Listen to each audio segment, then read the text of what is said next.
So here in this video, I will be recapping all of the concluded Wild Card series and recapping some other news and notes.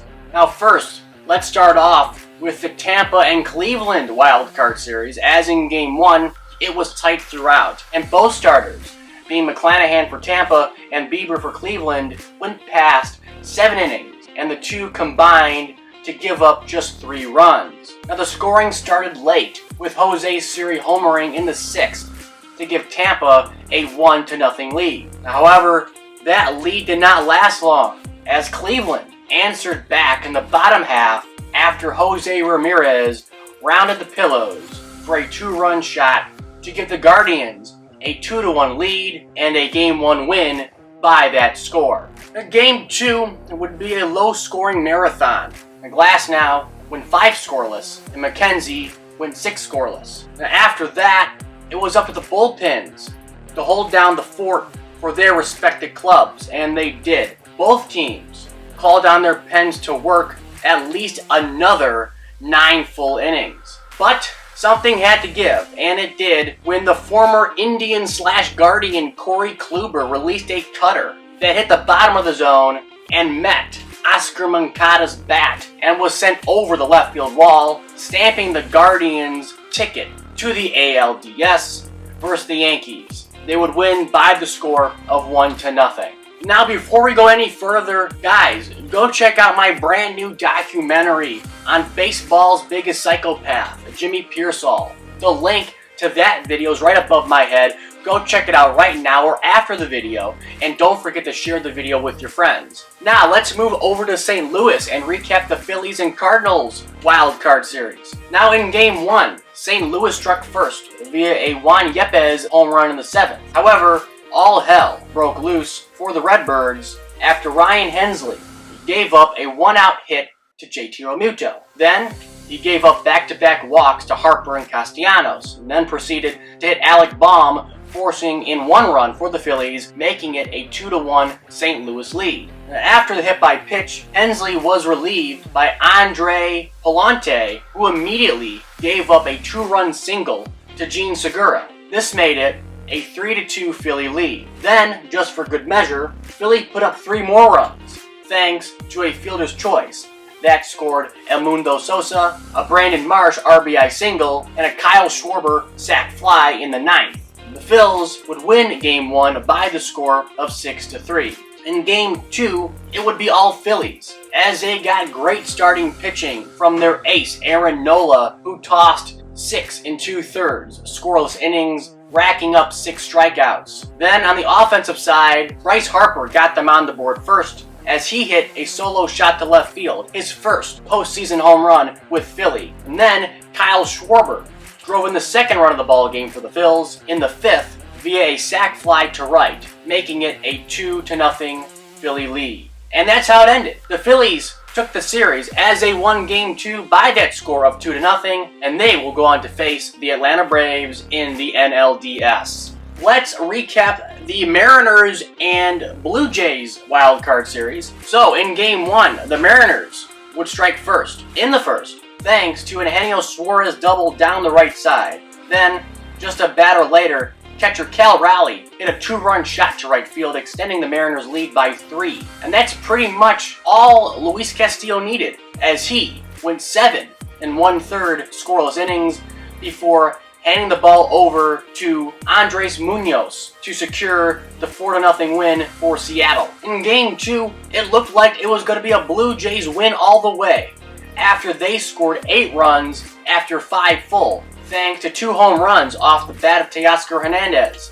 However, the Mariners would not go down without a fight, as they clawed their way back thanks to a Carlos Santana 3-run shot in the 6th and a string of hits from Raleigh, Crawford, and Frazier in the top of the 9th to give Seattle a 10-9 advantage going into the bottom half of the last inning. Now, luckily for the Mariners, their hard work paid off, and they were able to hold on to that 10-9 lead and win Game 2, sweeping the series and moving on to face Houston in the ALDS. Let's recap the Padres and Mets series. Now, despite Mad Max taking the ball in Game 1 for New York, the Padres still thought it was batting practice as they jumped on Scherzer early. First, Josh Bell hit a 2-run home run to left. Then Grisham, he homered in the second, making it a 3-0 Padres advantage. Next, Profar sent a ball over the wall in the fifth. And finally, Manny Machado got in on the fun as well and put the cherry on top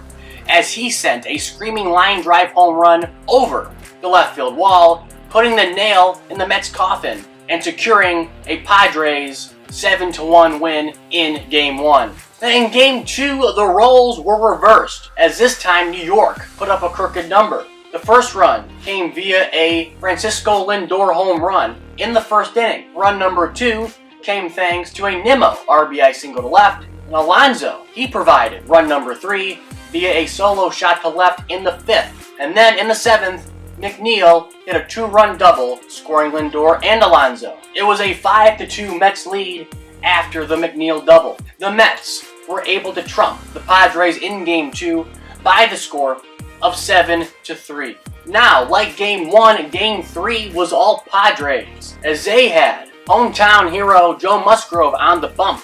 And boy oh boy did he get some run support as a Padres struck first in the second after an Austin Nola 2-run single that plated Bell and Grisham. Then in the 4th inning, it was Grisham's turn as he plated Kim, making it 4-0 San Diego. And in the 5th, the Padres got 2 more runs. Soto RBI singles. This would make it a 6-0 San Diego lead. And that's how the series would end. The Padres took Game 3 by that score, shutting out and shutting down the mighty Mets. The Pods will face the Dodgers in the NLDS. Now in other news, the Yankees reliever Aroldis Chapman has been taken off the ALDS roster versus Cleveland after he missed a mandatory workout. Tweets sent out by Brian Houck. He first said Aroldis Chapman will not be on the playoff roster. He missed a workout and had, quote, not acceptable excuse. Followed up that tweet with another one saying Aroldis Chapman was scheduled to throw a live batting practice session and skipped it. Chapman has gone home to Miami. And Bob Nightingale shed some more light on the situation as he tweeted out, Yankees pitcher Aroldis Chapman said he would attend their mandatory workout if he definitely was going to be on their postseason roster. But the Yankees could not give him that assurance. Chapman stayed home in Miami. As a result, the Yankees told him to stay there. Basically, it looks like his Yankee career is over. Now, in my opinion, the Yankees, they did the right thing. I mean, at this point, you can't be an asshole if you're Chapman. You're playing for all the marbles, okay? If he didn't make the roster because he was underperforming, then he should have used this free time to work out, figure out what's wrong, and improve, and maybe show the Yankees that, hey, look, I changed some things, I'm ready, I'm mentally ready and physically ready, my stuff feels good, it looks good, and they can put you on the roster for possibly a ALCS. But no, Chapman was selfish and decided to cry about it and go home. At least when this happened with Yoenis Cespedes on the Mets, it was during the regular season. I mean, it wasn't like a big situation. I mean, everybody's season is on the line right now, and this guy's gonna go dip? No excuse, he's gone. I would not want to sign him if I was the Yankees again, or keep him. And frankly, how the hell could you trade him? Because if I was any other team, I would not want Chapman near my squad right now. I'm sorry.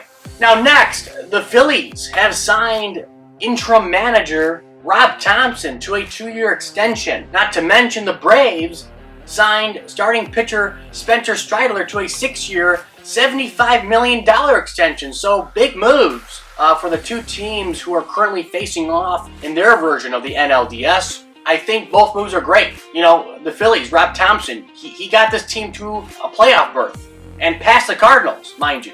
Joe Girardi couldn't do it, and Gabe Kapler certainly couldn't get the job done during his time in Philly, so well-deserved. And one last thing here regarding the Phillies, some bad news following this good news. Per Rob Thompson, Phillies reliever David Robertson has strained his right calf.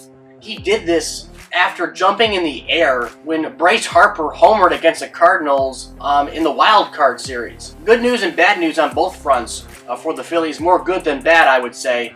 But again, not good to see a solid reliever like David Robertson go down like this just ahead of the series with Atlanta. And that's all I got Don't forget to like, comment, and subscribe. Comment down below your thoughts, and do not forget to check out my Jimmy Pearsall documentary. Again, the link is right here on the screen. Go check it out if you're interested. I would really appreciate it. It's a pretty damn good documentary. I do say so myself. And as always, I'll catch you guys later.